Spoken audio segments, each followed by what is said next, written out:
obviously, Sorry, I don't hear anything. No, obviously it's running late, but yeah, but sure. I just wanted to check it. Do you need anything else?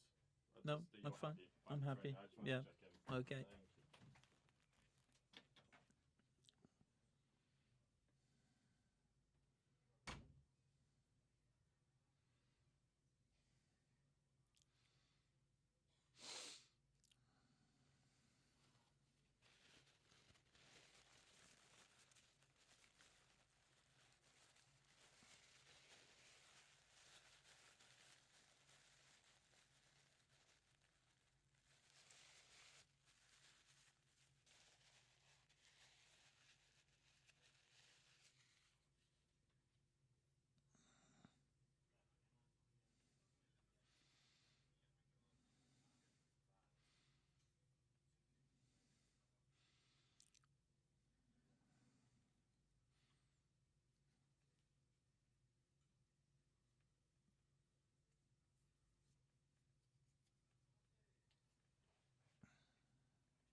Well, good afternoon. Thank you for coming along, and we apologize for the delay we had.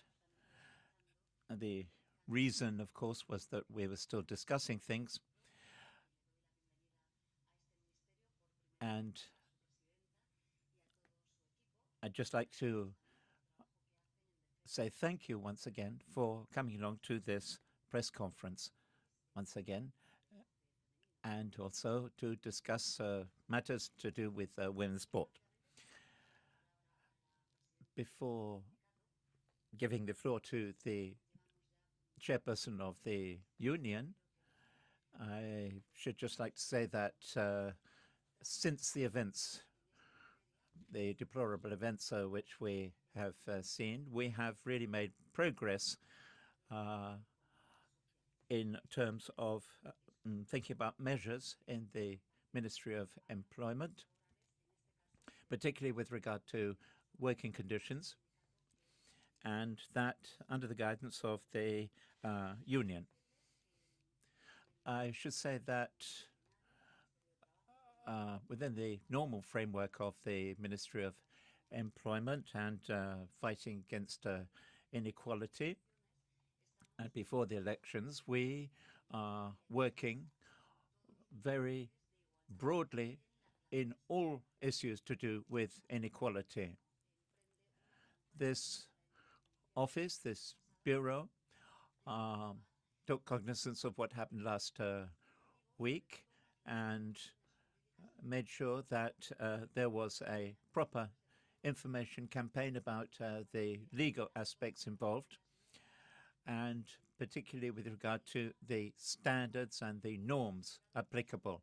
In this framework, we have come up with two actions. The first one, the differences between men and women in the world of sport, and the whole question of equality in the field. So we have been looking at all these issues and making sure that information is available, and that making sure that all factors should be taken into consideration. And thirdly, we are also working with clubs as well on the need to prevent psychosocial risks in sport. And these cases, as we know, are real problems in everybody's working life. And we should like to thank in that respect the Employment Inspection, the Office of Employment Inspection, and the commitment of the Minister of Employment to work for the equality at the moment, the laws on equality at the moment, and thinking about further measures which would enhance democracy. The Article 190, as you know, which will be applied very soon by the Minister of Employment, will put forward provisions along the lines which I've been speaking about to prevent harassment, and that includes sexual harassment, of course, in the workplace, and other labor conditions, particularly with regard to sport. And finally, as you know, the work on the law of sport, Law 39, is certainly under examination by the Ministry of Sport, and all the parameters within that law are in place to prevent excesses and violations. And this law on sport actually takes into conditions, working conditions. So we've actually done a lot there, and I should just like to thank once again the chairman of FootPro, the union for women in sport. I think it's done an enormous amount of work already, previously on other matters. And I think that here we are up against a new kind of stage, a stage which is very, very complex, actually, from the Labour point of view. So I'm going to now give the floor to the chairman of that union. Well, good afternoon, everybody. First of all, I should just like to thank the Secretary of State and the Deputy Prime Minister for inviting me here and discussing economic measures, particularly with regard to sport and the current issue.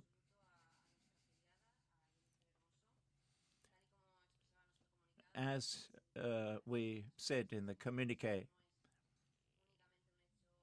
we are not only concentrating on the incident in hand or a particular person, but we also want to state or make evident that this is a cultural problem. It is a problem, a social problem of our country in general. And very briefly, it is for that reason that we want to focus on the situation which women footballers are in every single day.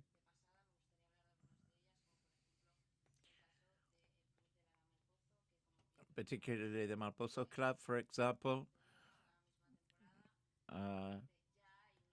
At the moment, there is an inspection of a labor inspection underway, and the trainer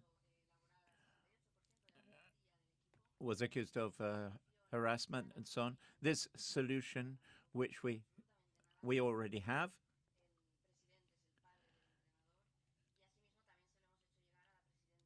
and we have also invited the EFE chairwoman to help us come up with a decision which are necessary.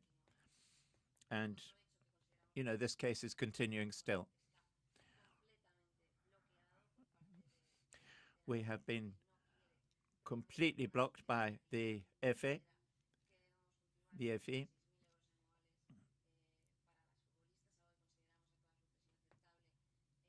We consider that the wage parity problem is absolutely not applicable. It's scandalous, the difference between men and women. So we are trying not to talk about things in terms of individuals or actual ad hominem terms, but also a more general systemic approach to the conditions which have to be improved and discuss the problems which we've had for so many years now. I think it's very sad, of course, that what happened at the World Cup. I think that we've come up with some very positive measures, but I think that we really have to focus on the victory. We have to change things internally, certainly, and we hope that that will be the case in the future.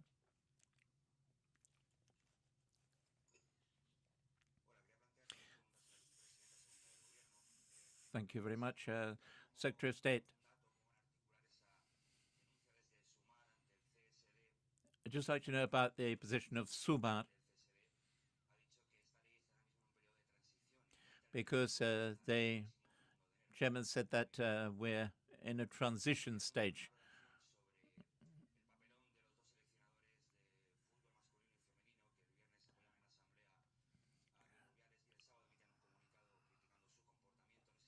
And also about the communique which criticized Rubiales' behavior.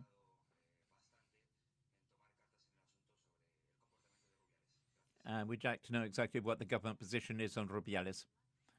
Well, I'd like to begin with the last element of your question. I think it's true that the government is acting very positively, but I think it's deplorable that it was FIFA who brought in the sanction and not us. We presented 2 complaints as of today, and we are directly applying Article 62(2), subsection C, which aims at completely suspending Rubiales. And over and above those legal discussions, and I deplore the fact that we didn't act sooner. There are lots of discussions about what we should do, but Law 62.2 says that the CSD certainly has the power to suspend people in that situation.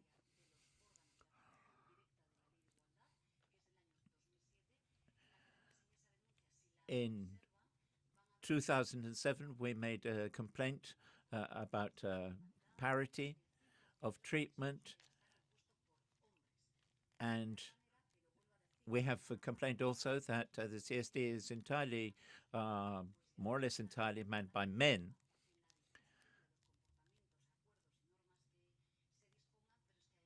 And it lists very clearly the behaviors which are reprehensible, and yet we note that male chauvinism is absolutely structural in this country. We were very happy to win, but last Friday I think that we have seen the worst of Spanish society, with Mr. Rubiales and many of his colleagues applauding him, accepting him, and making fun of somebody they should be protecting. And instead of protecting her, they actually made her suffer and did more damage to her in their actions. So we have to bear in mind also that Article 29 says that we should protect sportsmen and sports women from psychological risks, and that has all our support, and we should have been giving that support to our sportswomen. We have seen really the worst of structural machismo in the behavior of Mr. Rubiales. And I think that with the FootPro, we've seen the best of Spanish societies. We've been talking about parity of wages, equality of wages, opportunity, protection of rights, and so on and so forth. So we, in the position which we formulated today, and I think we're all agreed about that, we believe that the composition must be changed of the Council. We are in a country of systemic machismo, and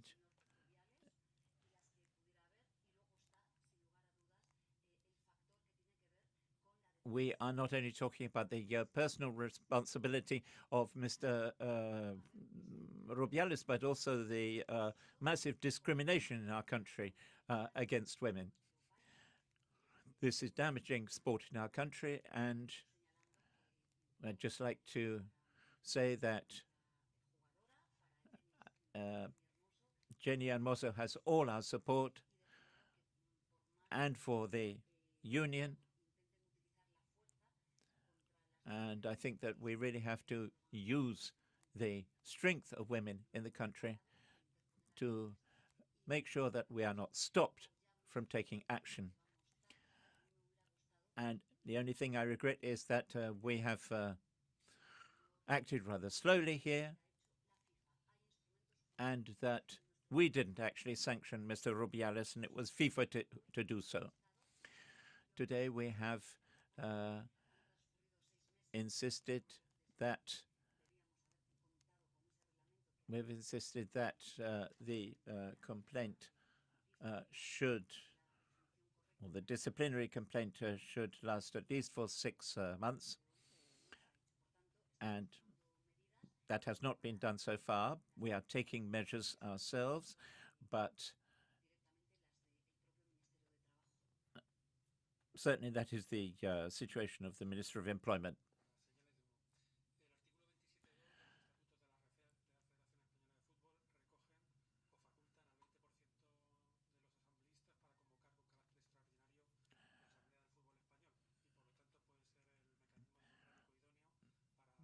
Article 26 could well be a suitable legislative way of improving matters.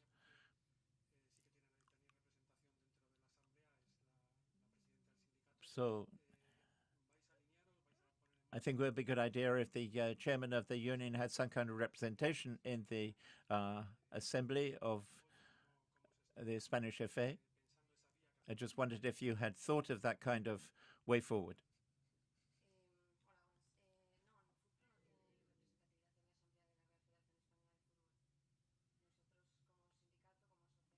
Well, we're just a union.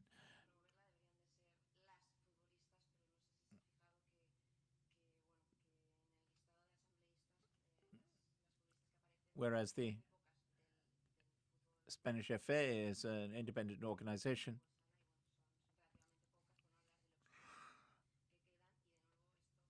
And there are very few women who are actually on the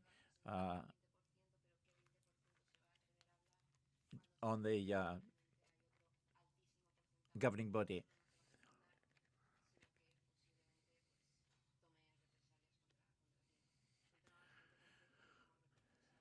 As I said, the internal structure, the internal norms have to change. Social attitudes have to change as well.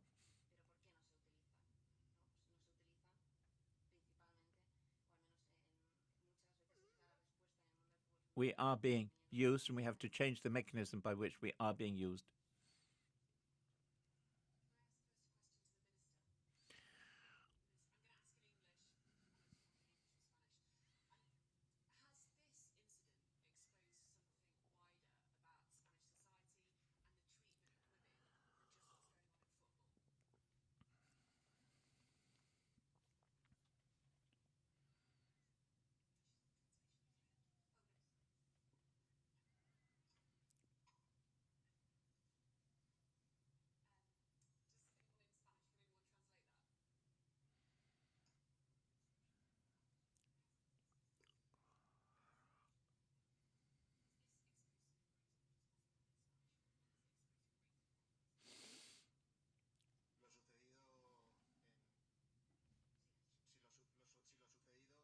Translation of the question.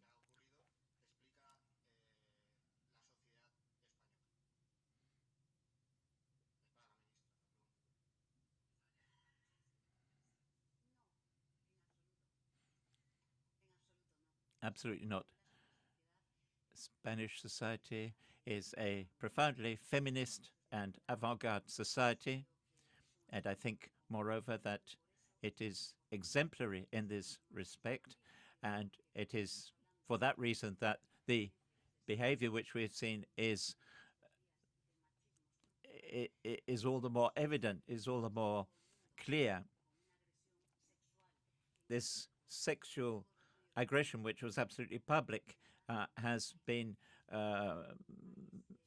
spread throughout the world, but it is absolutely not representative of our country. We believe in equality, parity, and it has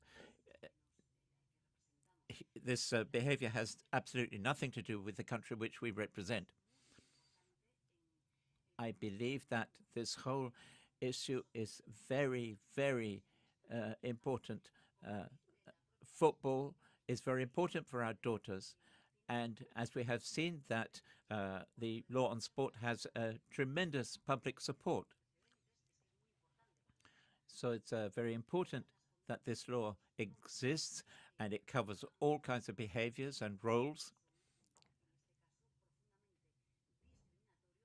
And the behavior which we are seeing is profoundly discriminatory, and it is a violation of the law.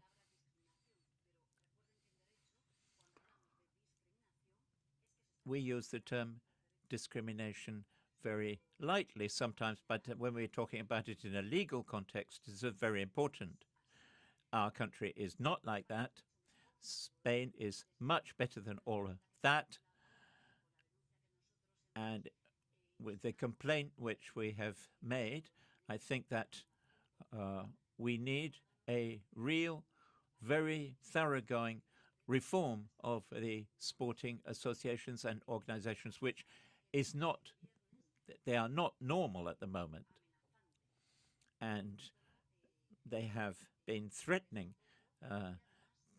They have absolutely the wrong tone. And they are basically supporting the behavior of Mr. Rubiales. What we have to do is to prevent and protect the victim, who should never have been brought to this point. It's certainly very strange that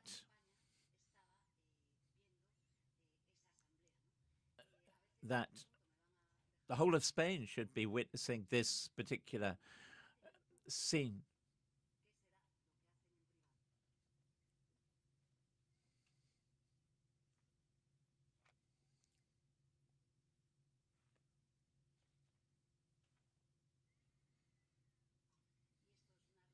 And this is a resolution which is very important for the ministry. And our support is something like 68%, and that's something which we have never seen before. Spain is better than them. Just like to ask the president of the union,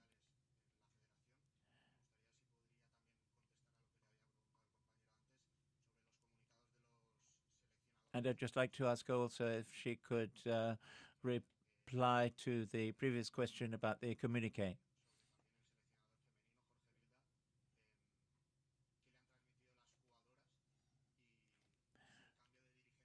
And if the change of leaders, which you speak about in communique, actually also includes Jorge Vilda. Well, I think I can answer for the team.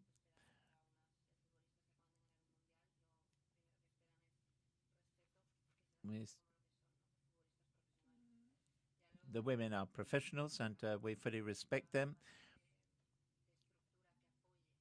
And I think that what we are seeing is a real lack of structure which is to support them, particularly the whole question of equality. And obviously there's something which doesn't please the directors of the sports associations. We have talked about that, and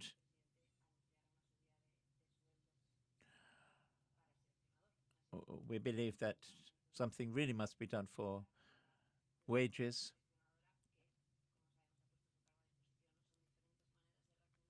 There is a big difference between the salaries for men and women, and we need to address that.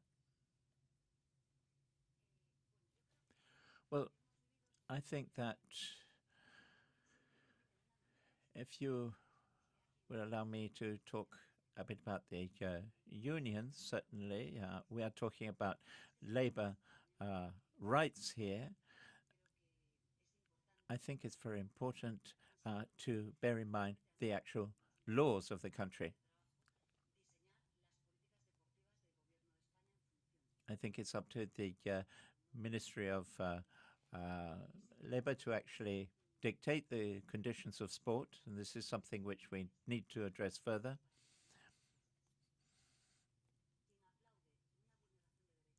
And the applause of a man who is accused of alleged sexual aggression is absolutely unacceptable, and they should not continue in their jobs at present. We have seen them rectify, but post factum, their situation. But I think that when there is aggression, as we have seen, we have to protect the victim and not applaud the perpetrator. What about my first question? I just said it wasn't of my competence to answer that question. I am the Minister of Employment, but it's not really my job to ask that question. But I think I am answering you when I say that we have submitted a number of complaints to the necessary organizations, and we cannot continue with this applause of sexual aggression and bad treatment in our country. Thank you. Another question for the Minister. We have heard that Andreu Camps, the Secretary General of the Spanish FA, has actually complained to about the intervention of the government. These are distraction maneuvers. This has nothing to do with the Spanish government. They are reproducing once again the structural male chauvinism. Instead of protecting the victim and applying the sport on law scrupulously, in fact, they are placing themselves on the side of the perpetrator. That is very serious. What is very serious is that they are requesting the protection of the perpetrator of sexual aggression. And they have no regard for the victim. And in the manual, in the law, it talks about women being exposed not just to not only to bad treatment, but to male chauvinism of a structural nature. And I think this situation really cannot continue with these particular people, and especially because it would seem that they are determined to continue with this behavior, which is profoundly male chauvinist and discriminatory.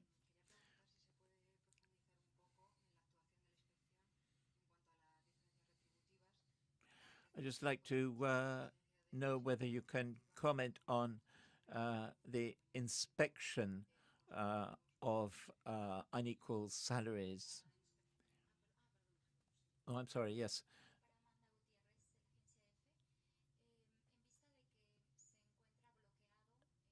In view of the fact that these collective agreement negotiations have been blocked,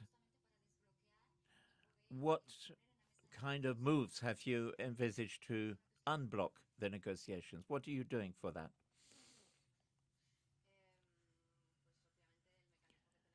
Well, the mechanism which we have at the moment is a strike. And when we've been in negotiation before, we've moved our positions. We've been very clear about that. We've been made a number of proposals, but the other side of industry has always said the same thing, that they didn't have enough money for that, and so on and so forth. What we have suggested is an investment by the government over a very long period, 3 years. And if that's so, when we're told that there is no money for increasing wages for women, I think that we have no remedy but to conclude that we are being blocked.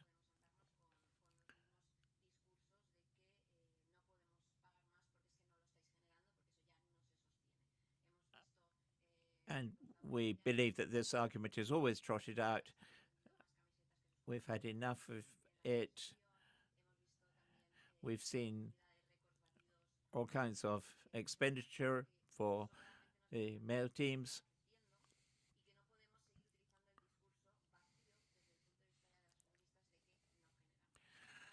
So we are absolutely blocked.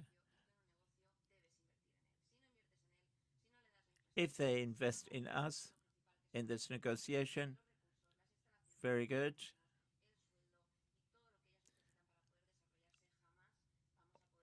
Obviously, what we need is greater investment and greater willingness on their part to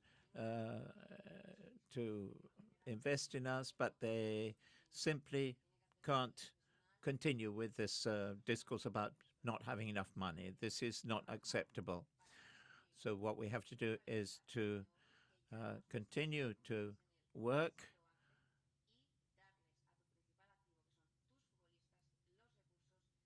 and give the resources to women footballers.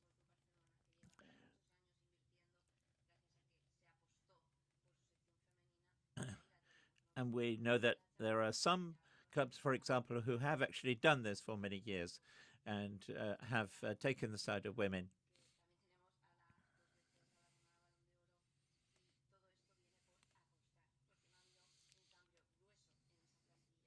So there's been a big change in this respect in some areas. Investment has been made and it has done its job. But we don't want excuses, we want solutions.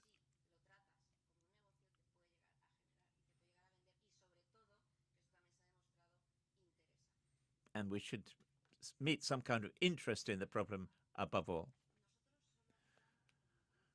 We are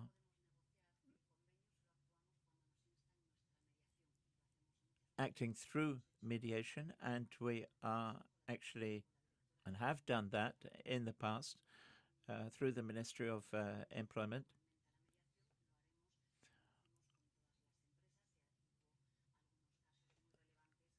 I think there are some very important cases, as has been stated, where that actually has been successful. There is one key factor, though. When we see that we are up against a discriminatory case, legal discrimination, especially when we see that there is a big disparity in wages, we have to make sure that that is reasonable, that there are proper reasons put forward for it. But these differences have to be reasonable, they have to be objective, arguable, and properly motivated.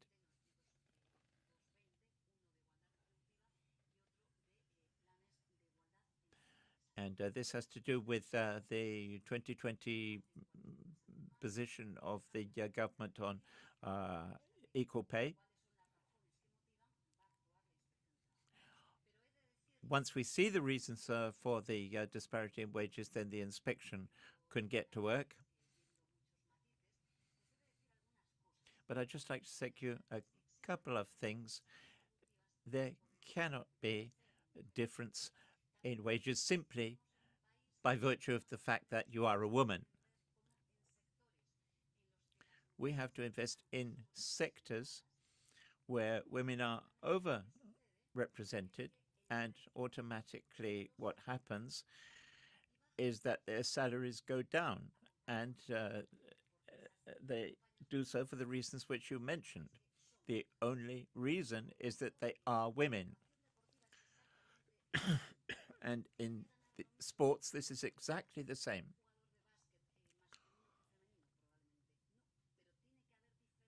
There has to be some kind of difference to justify the difference in wages between male and female players.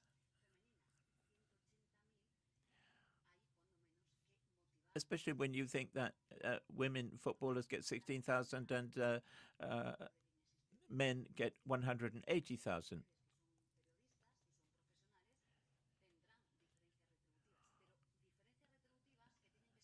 You journalists probably do get differences in wages, but they are reasonable and they are objective.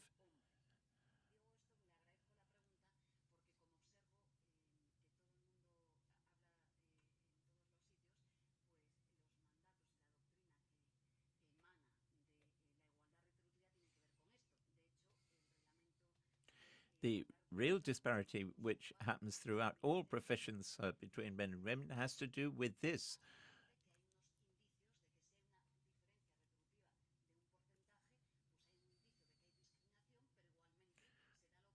There is discrimination in this disparity issue, but this must be properly objectified and justified, especially when you do exactly the same work. I should just really like the labor inspection to do this, to make sure that all these differences are justified.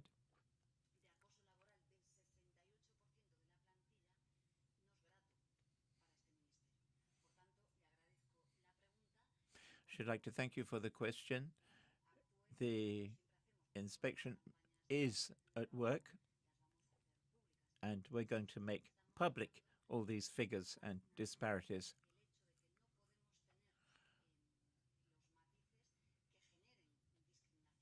But we cannot have the kind of arguments which are generated by discrimination.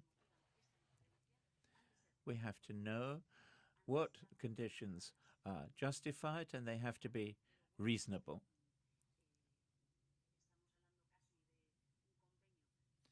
We're also almost talking about minimum wage agreements here. Of course, about, comes to a bit over 800 euros.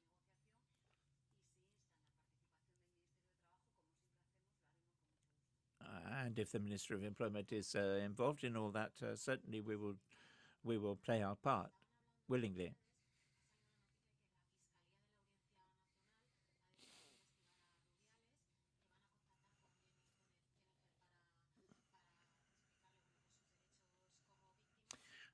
It appears that the Office of Audit is also very much involved in these negotiations. Can you comment on that? Well, I have actually had a number of negotiations recently with them. And obviously, I can't assess the arguments put forward in terms of taxation, but this work is very useful. I hope it will add to the protections also of people who have suffered sexual aggression. I agree entirely. Obviously, there must be an investigation. I don't want to comment on it before its conclusions.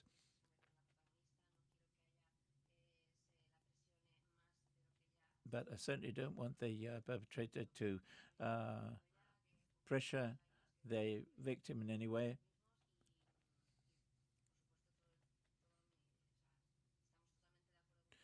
And we are totally in favor of the magistracy intervening, and that Jenni should be protected